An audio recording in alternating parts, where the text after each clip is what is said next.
prayas, a mantra that has truly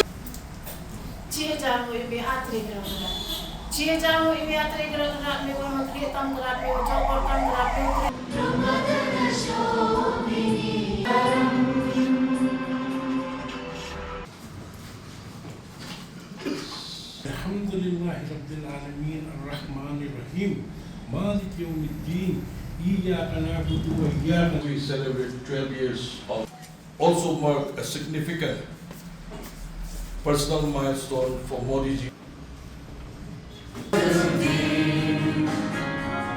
How great thou art, how great thou art. Of the achievements of our government. Namaste. Surya Koti Samaprabha. We have gathered here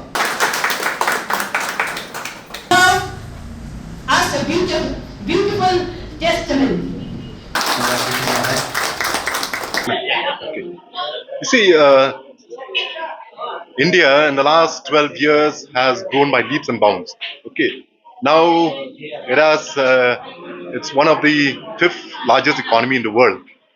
And let's not talk about India as a whole. Let's talk only about Meghalaya. You see, the kind of infrastructure that has been brought to the state has never been seen in the last 40-45 years that we were under the rule of other political parties. The kind of infrastructure, in fact, so many, the kind of beneficiaries that have been benefited by the various schemes that our Prime Minister has given to the people, so that if India has to grow, it has to grow from the grassroots. The person who is at the lowest of the income structure, he has to grow up first, and that is the priority that the Prime Minister has given.